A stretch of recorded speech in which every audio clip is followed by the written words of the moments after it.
Pryor, you listen to me. I don't care what you do once this thing's over with. You can lay down and die and rot in the street. Fans and viewers of Bonanza have cherished Hoss Cartwright, the kind-hearted giant known for his warmth and humor.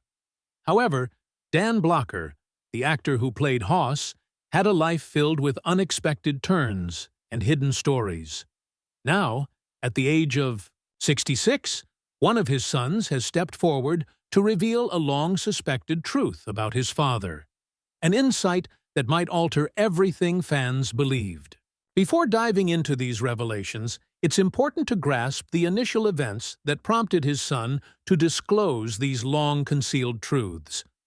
While Little Joe captured attention with his charisma and good looks, it was Hoss Cartwright, the gentle giant, who genuinely won our hearts with his modest demeanor, endless innocence, and a heart of gold. Hoss transformed into more than just a character. He became a cherished figure, representing both warmth and strength in perfect balance. Born as Bobby Dan Davis Blocker on December 10, 1928, in DeKalb, Texas, Dan made an entrance into the world with an impressive weight of 14 pounds. This notable birth marked the start of an extraordinary life.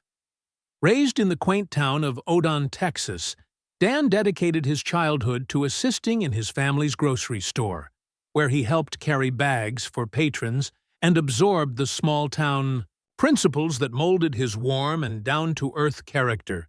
By the time he turned 10, Dan was already working alongside adult men, carrying grain and doing construction work.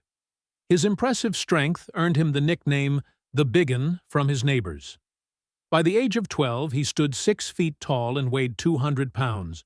Even some local bullies attempted to take him on, but Dan never lost a single fight.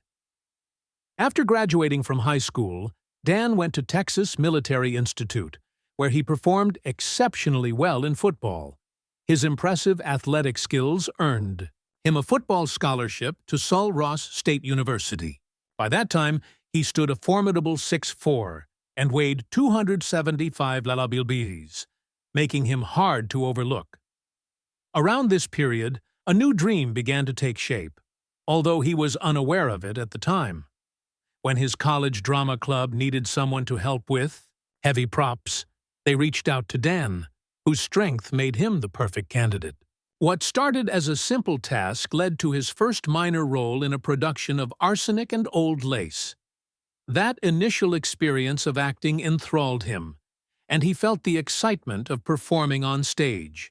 To transport heavy props, they enlisted Dan, whose strength made him the clear choice.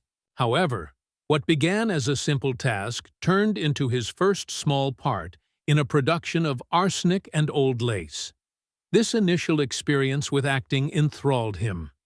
Dan experienced the excitement of performing and quickly redirected his studies, switching his major from English to theater.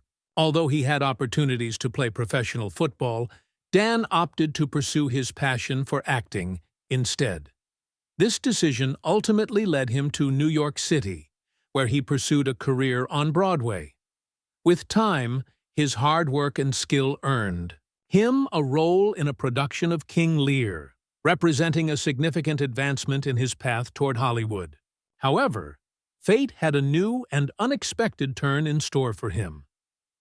After graduating from college, Dan Blocker endured the harsh realities of Porkchop Hill as he transitioned from academic life to military service in the U.S. Army. This shift was not without its difficulties. Standing over 6 feet 3 inches tall and weighing nearly 300 pounds, Blocker's large stature presented unique challenges for the military. It took a whole month to locate boots that could accommodate his enormous feet. Once suitably equipped, Blocker found himself far from home amid the Korean War. By Christmas of 1951, he was on the front lines near Chwon, North Korea, serving in the 179th Infantry Regiment. As a combat infantry sergeant, his strength and determination made him a formidable presence.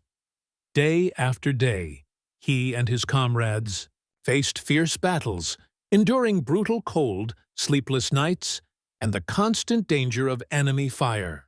For nearly 7 months, Blocker navigated the perils of trench warfare, with the sounds of explosions reverberating around him as he led his men through some of the war's fiercest clashes.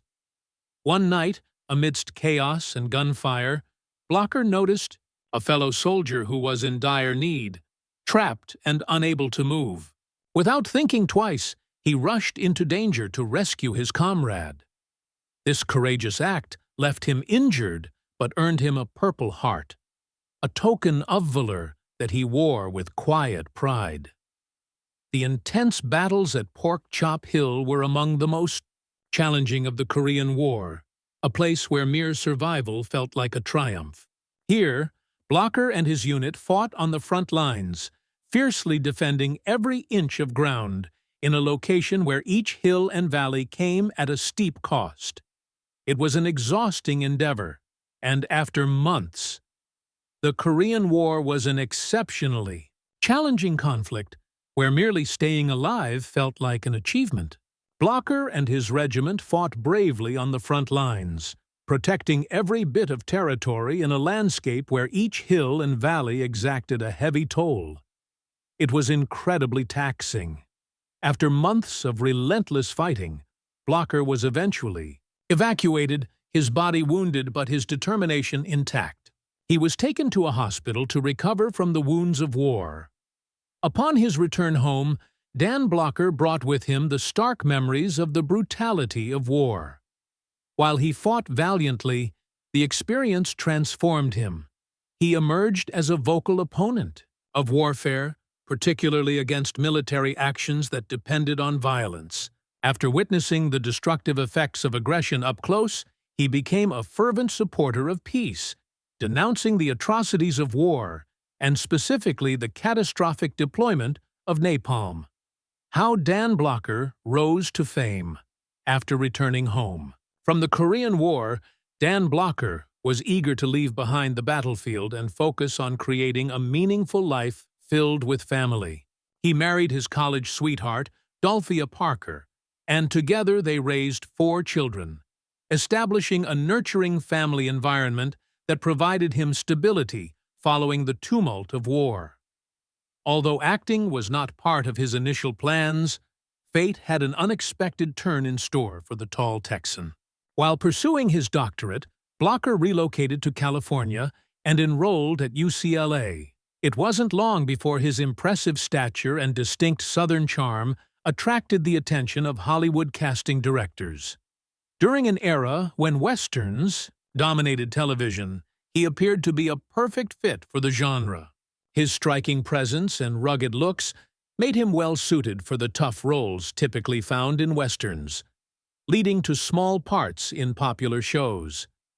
His career commenced with minor roles in Western series such as Gunsmoke and Colt 45, where he infused each character with warmth and humor.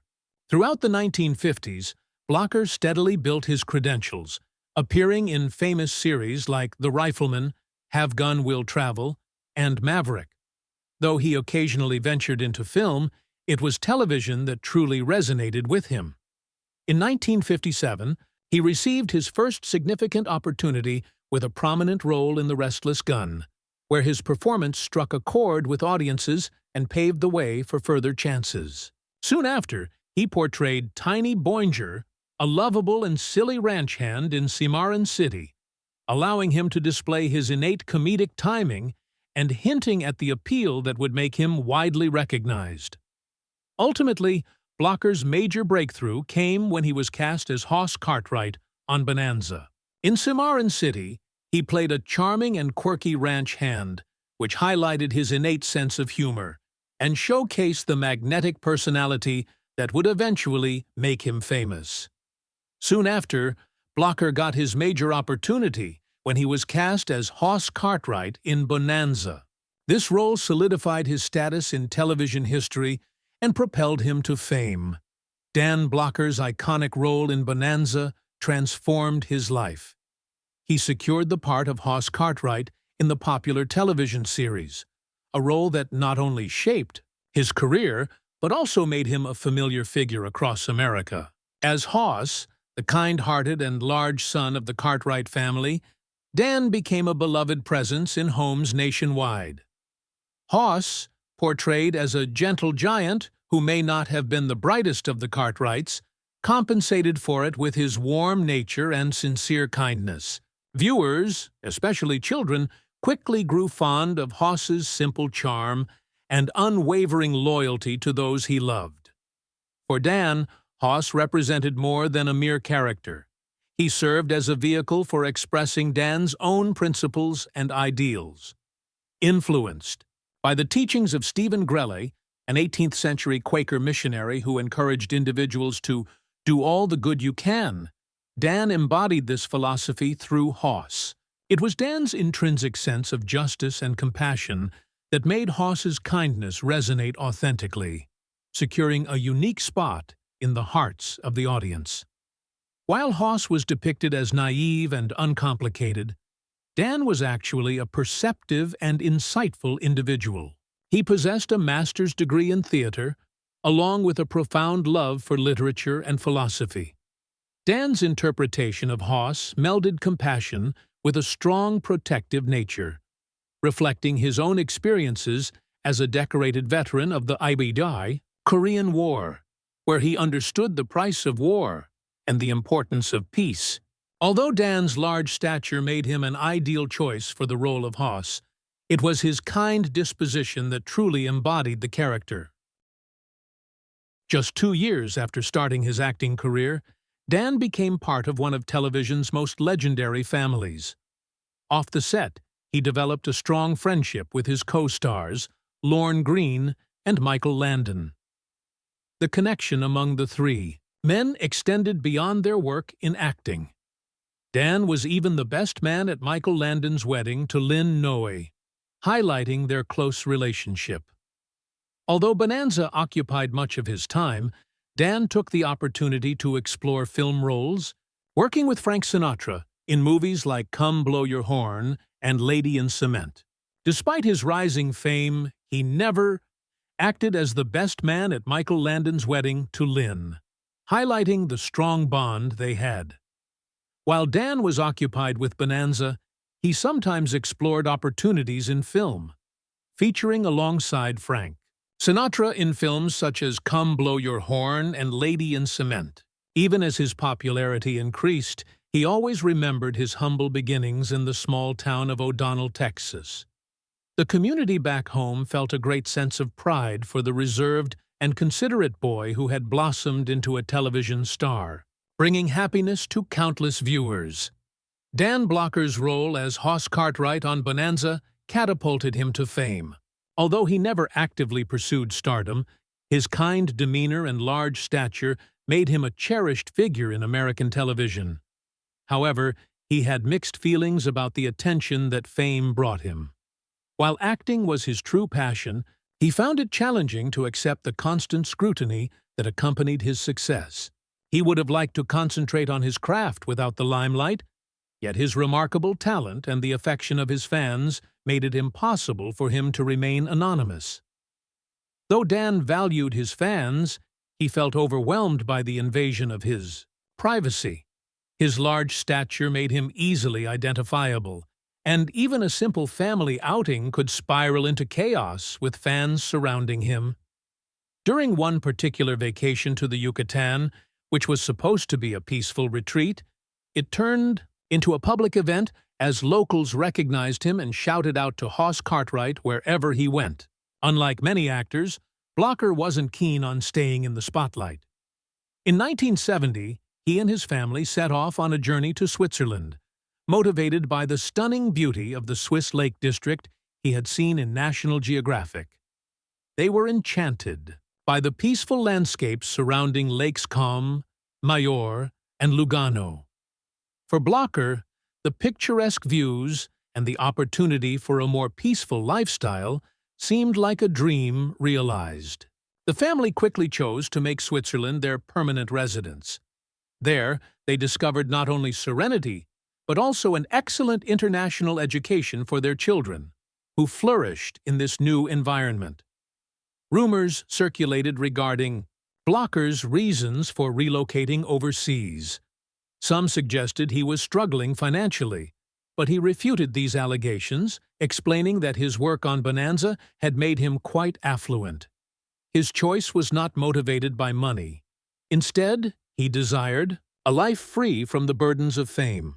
In Switzerland, where Bonanza was broadcast in German, he encountered a language barrier that allowed him to appreciate his surroundings without constantly being recognized. The serene Swiss countryside provided Dan with the tranquility he had sought. Despite his achievements, he remained modest and grounded, fully aware of the advantages his career had provided him. He frequently expressed, "Bonanza was broadcast in German, which created a language barrier that allowed him to appreciate his surroundings without being frequently recognized." The Swiss countryside provided Dan with the tranquility he had been seeking.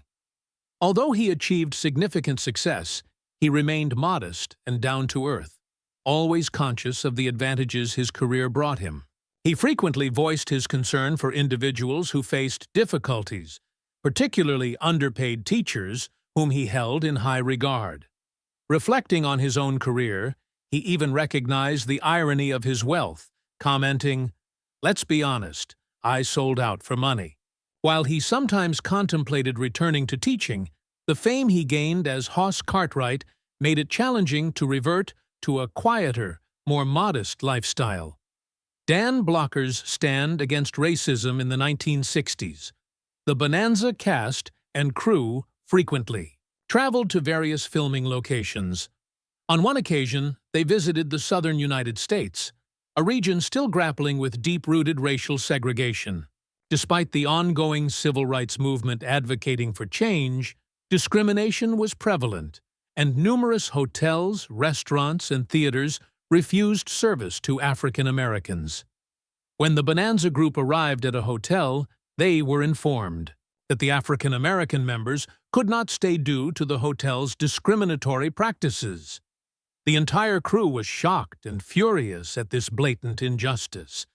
Dan Blocker, recognized for his compassionate nature, took a stand with unwavering determination. He boldly declared that if the hotel did not allow all cast and crew members to stay, then none of them would. Dan's declaration was not merely a threat, it was a commitment. In that moment, he demonstrated that his sense of justice extended beyond his on-screen roles. It was an intrinsic part of his character. Dan Blocker's dedication to justice was as impressive as his physical stature. Beneath his kind exterior was a strong aversion to any type of bullying or oppression. In a 1964 interview, he expressed it clearly. "I hate a bully more than anything. I'm a big man. I don't enjoy fighting, but if I see a 180-pound man attacking a 130-pound man, you can bet I'll quickly intervene with the bigger guy."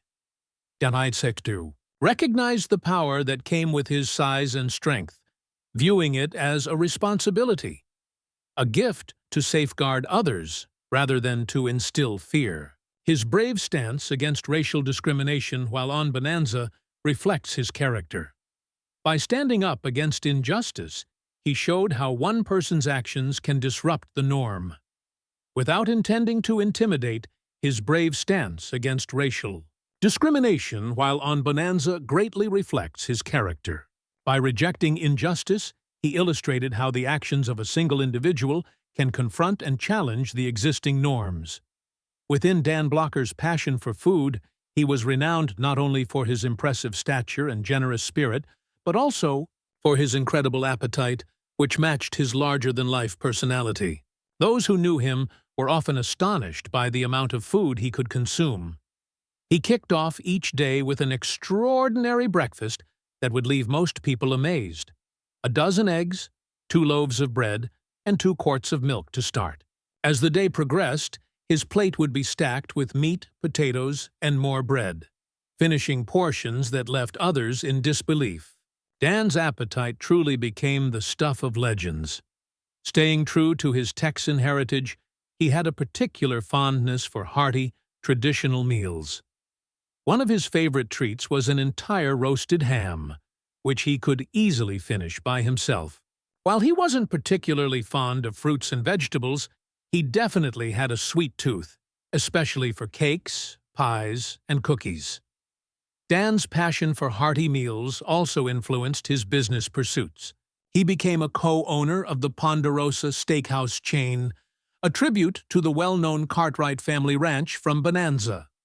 The restaurant offered the kind of generous, satisfying food that Dan enjoyed.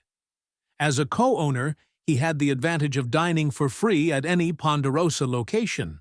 However, he was aware that maintaining Hoss's beloved image required some discipline. The pressures of Hollywood forced him to find a balance between his love for food and the demands of the entertainment industry. He often followed strict diets and engaged in rigorous exercise to keep fit for his role, but the lure of his favorite dishes was difficult to resist. His emotional attachment to food, combined with the plentiful meals on set, meant his weight frequently fluctuated. By the later seasons of Bonanza, this constant cycle took a toll on his body, requiring him to use padding to uphold Hoss's well-known larger-than-life look on screen. Nevertheless, Dan's impressive appetite remained unmatched, leaving the cast and crew in awe as he devoured meal after meal with great enthusiasm. Even when the cameras weren't rolling, his love for food continued to astonish those around him, as he effortlessly out-ate everyone in the room. A routine surgery unexpectedly took a tragic turn. The cast and crew would be amazed as he enthusiastically took on meal after meal. Even when the cameras stopped, Dan's passion for food left everyone impressed, as he effortlessly ate more than anyone else present. In the early 1970s, a typical surgery took a devastating turn. Amid the political turmoil caused by the Vietnam War in the United States, Dan Blocker, the cherished actor famous for his portrayal of Hoss Cartwright in Bonanza, made a significant choice. He and his family moved to the tranquil, picturesque countryside of Switzerland in search of a serene escape from the chaos. Nevertheless, Blocker's dedication to Bonanza did not waver. He often returned to the U.S., devoted to delivering the beloved Western series to his fans. As the series approached its final seasons, Blocker's health began to decline. He was diagnosed with gallstones, a condition that, although fairly common, necessitated surgery. Blocker underwent what was expected to be a straightforward operation to remove his gallbladder. Initially, it seemed that the surgery had gone well, and he appeared to be recovering, providing relief to his family and friends. However, tragically, Blocker experienced an unforeseen complication: a pulmonary embolism. This sudden blood clot was fatal, and Dan Blocker's death left his family, friends, and fans around the world in deep sorrow. The announcement of his death sent ripples through the entertainment industry. Colleagues and fans expressed their grief for a man celebrated not only for his striking physical appearance and charismatic nature, but also for his genuine warmth and compassion. Numerous tributes flooded in, paying tribute to his impact on television and reminiscing about the heart and humor he infused into his memorable character, Hoss. In the midst of sorrow, an unusual tale began to circulate, one that would fascinate people for many years. Was Dan Blocker buried in a piano box? This story seemed almost as larger than life as Blocker himself. Weighing over 300 pounds, Blocker was renowned for his impressive size, and it wasn't long before rumors spread that a piano box was the only container big enough for his burial. The narrative developed into a myth that blended reality and fiction, seeming almost appropriate for a celebrity of Blocker's prominence. However, the reality is far less sensational. Dan Blocker was actually interred in a standard casket at Woodlawn Cemetery in Santa Monica, California. The tale of the piano box is a vibrant myth, stemming from Blocker's distinctive persona and the affection people had for him, but ultimately, it remains just that, a myth, albeit an entertaining one. Dan Blocker was buried in a regular casket at Woodlawn Cemetery in Santa Monica, California. The narrative about the piano box is an intriguing legend, stemming from Blocker's distinctive personality and the affection people felt for him. However, it is merely a legend. While it may be entertaining and, for some, strangely reassuring, the story isn't grounded in reality. The decline of Bonanza was significantly impacted by the tragic loss of cherished actor Dan Blocker, who played a vital role in the series. His death on May 13, 1972, sent shockwaves that extended beyond just his family and friends, affecting fans and colleagues as well. For those who worked with him on Bonanza, his absence was deeply felt. As Hoss Cartwright, Dan represented the heart of the Cartwright family, bringing warmth and humor that resonated with viewers. His larger-than-life personality and kind nature left a lasting impression on the show, and his loss created a void that could never be filled by anyone else. The final season approached. The cast and crew faced the tough challenge of continuing the show without him. Blocker's character, Hoss, was a key figure in the series, and his absence created a significant hurdle. Various ideas were explored to cope with his loss, such as dedicating an episode in his honor or gradually writing Hoss out of the plot. Ultimately, the producers made the courageous choice to directly address Dan's death within the narrative. This decision allowed both the cast and the audience to mourn, honoring Blocker's life and providing a means to bid farewell to Hoss. Cartwright, Michael Landon, who portrayed Little Joe, was tasked with writing the first episode following Dan's death. He opted for a nuanced yet impactful method, highlighting Hoss's absence through the silence and unexpressed feelings among the Cartwright family. The initial storyline revolved around Hoss's romantic endeavors, but after Dan's passing, Landon reworked it to depict the sorrow of losing a family member without directly addressing Hoss's death. He felt that silence could communicate the profound sense of loss more effectively than words ever could. The absence of Dan was deeply felt on set. Shooting the first episode without him was both a struggle and a form of therapy for the cast and crew, who reminisced about the joy and warmth he had brought to their lives. In the once lively atmosphere of the Cartwright family dining room, where laughter and friendship thrived, a somber and bittersweet tone now lingered. Every part of the set appeared to be imbued with memories of Dan, and while who had infused their lives with such happiness and warmth. In the well-known Cartwright family dining room, where laughter and friendship used to prevail, there now lingered a bittersweet atmosphere. Every part of the set appeared to be a reminder of Dan.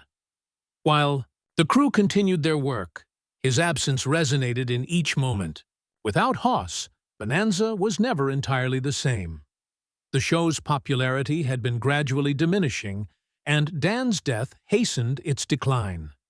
NBC relocated the series from its prime Sunday night time slot to a Tuesday evening schedule, placing it in competition with ABC's Movie of the Week, which attracted viewers with popular films like Brian's Song and Ben-Hur.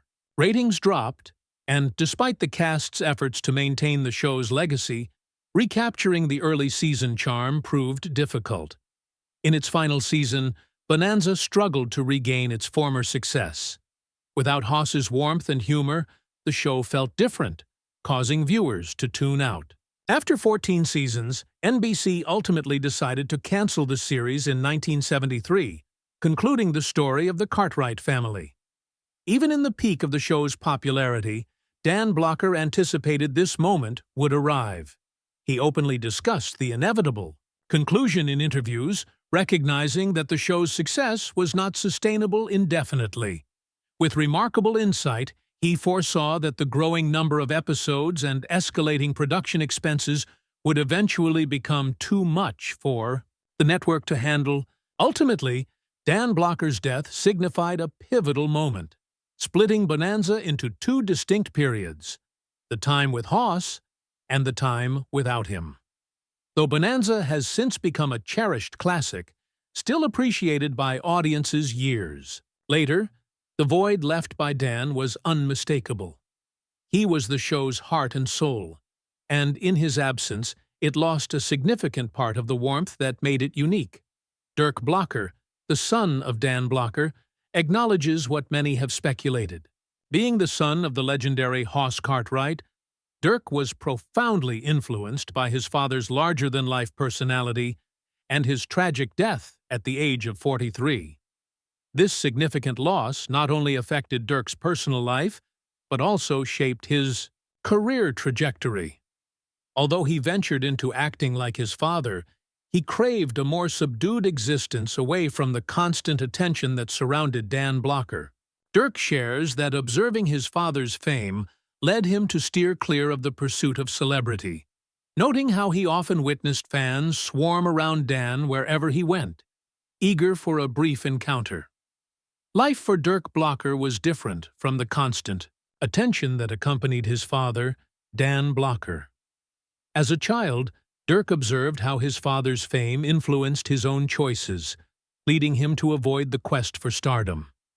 He remembered how Dan couldn't go anywhere without fans crowding around, hoping for a brief interaction.